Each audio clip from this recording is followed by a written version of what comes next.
Hello, everyone.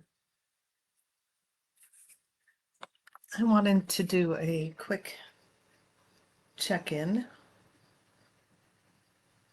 to see how everyone is doing. There's so many complexities right now in the world, aren't there? They're beyond being able to sort out, for me at least. I know that there's bad things happening on the political spectrum and then also personally or even financially. So this is sort of a check-in for like a wellness check. I wanted to talk for just a minute about one thing that I'm doing that seems to be helping, and that is I'm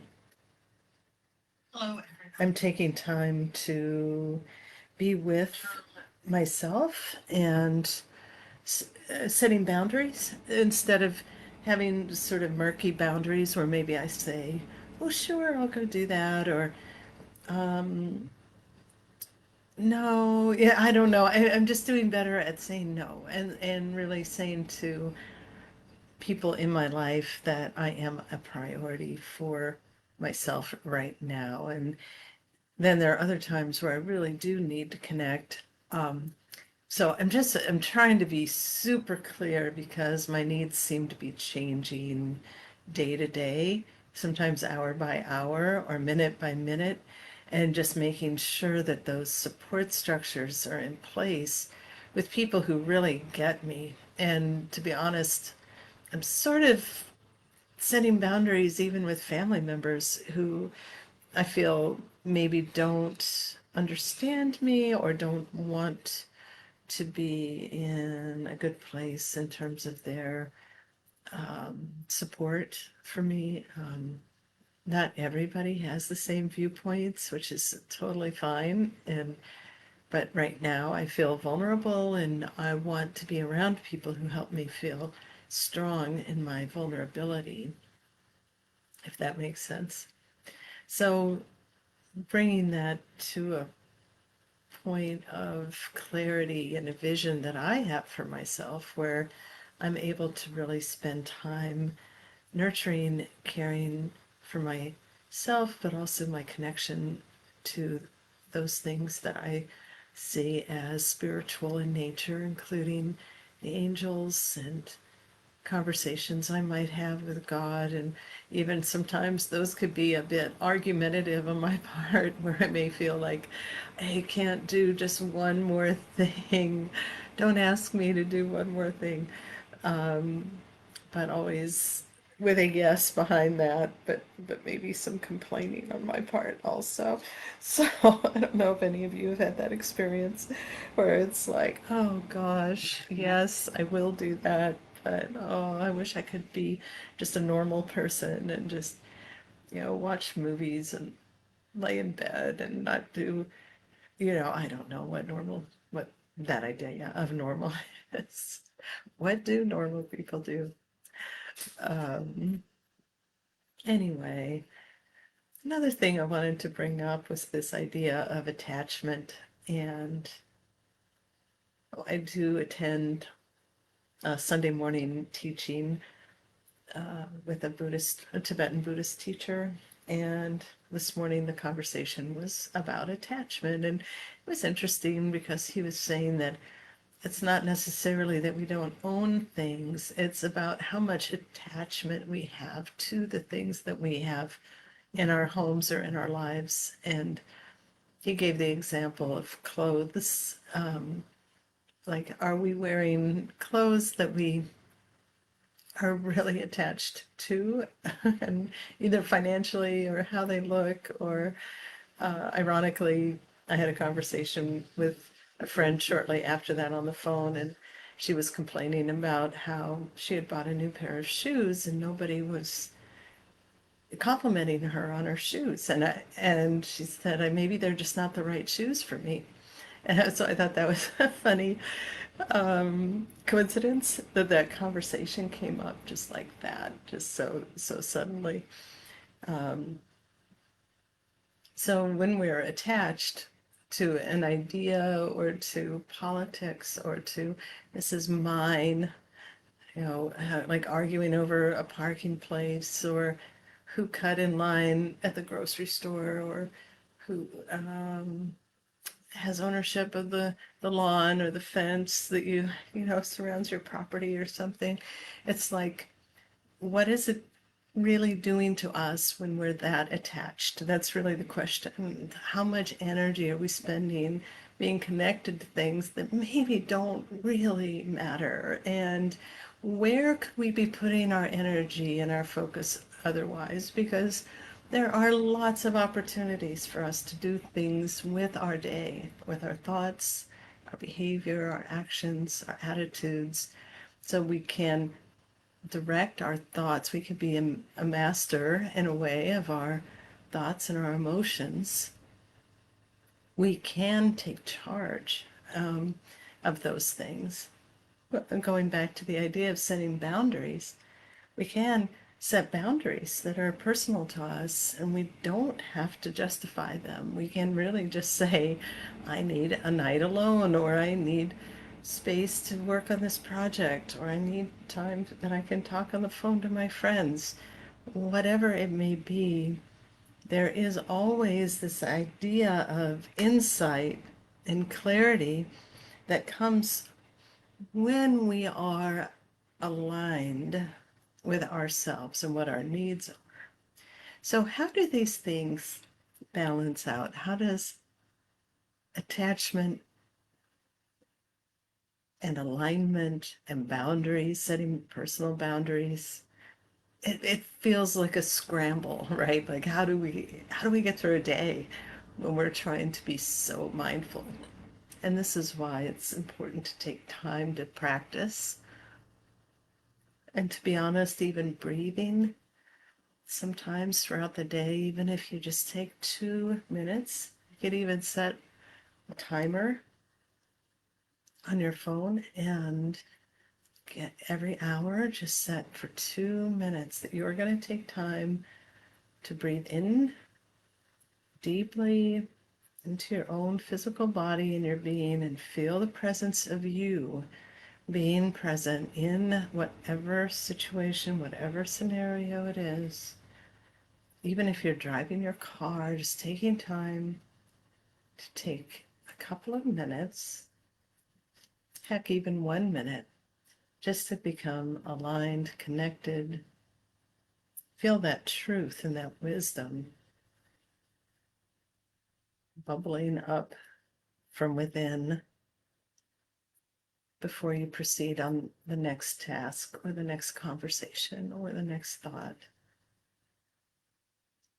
I just attended a sound healing, and what I noticed during my journey was that there were layers and layers and layers of thoughts, ideas, perceptions about just the past 5 days or maybe 7 days a week, possibly.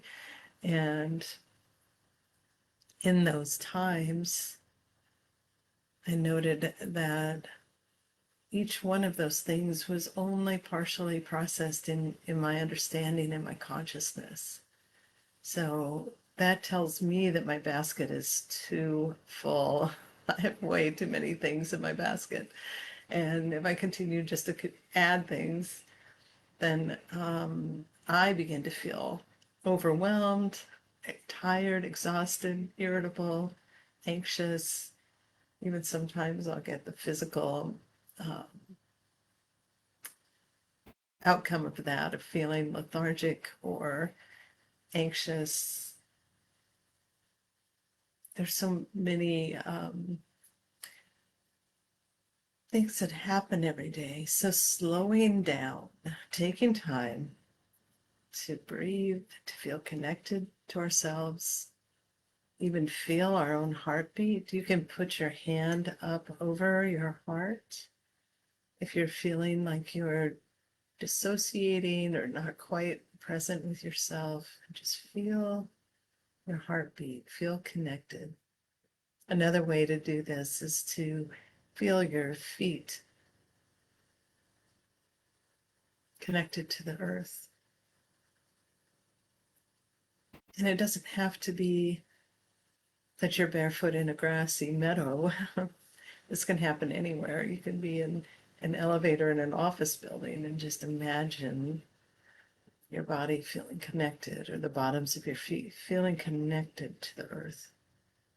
And of course, truly being on the planet and feeling connection with their skin on the soft grass is great, right? Or in the water, or in the sandy beach, or all of those things is an improvement. That's great, but it's not a reality for everyone. So if you're listening to this and that's not something that you can do in the middle of the day, then you can still imagine that. You can still have that as your go-to in your eye, your third eye vision. As we go through the weeks on Sunday and have these connections and these conversations, I'd like to hear more from you guys about what you would like to hear and what you'd like to talk about. You'll be able to write comments in the comment section and during the live broadcast, which I would enjoy, and having those types of conversations.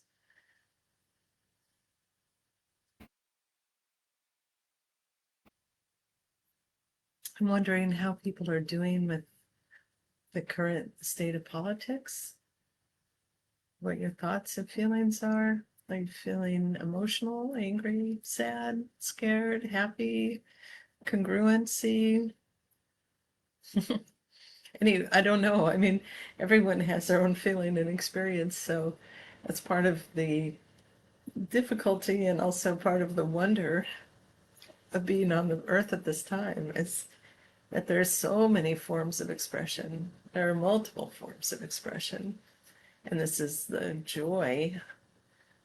And for some people, it causes anxiety or fear or anger or even a sense of betrayal. But for some people, it's delightful. It's wondering, what is that person like? How is this person? And we can bring all of that to the forefront and talk about that without judgment, without fear. I am open to conversations that cover the gamut of who has personal responsibility for morals and values.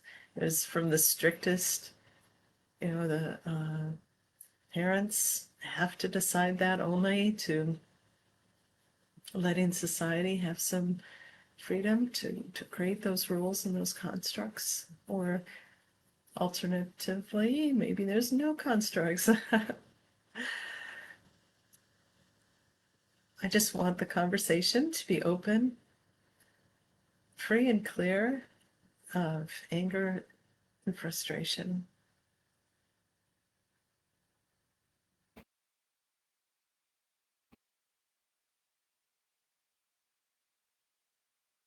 So thank you all for listening.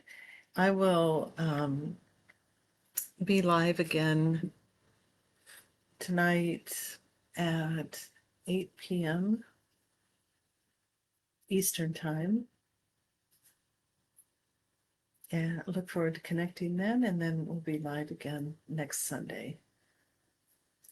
And again, I appreciate you all very much. And I know that this channel has been hit and miss. And there's been a few times where it's gone very quiet, but that's just been me kind of testing the waters, learning about myself, joining with the connection with those things that are spiritual and those things that I value at the highest level. And it's taken time for me to nurture those connections. And now I am excited about bringing those conversations out into the open and sharing with you and hearing what you guys all have to say about all things spiritual.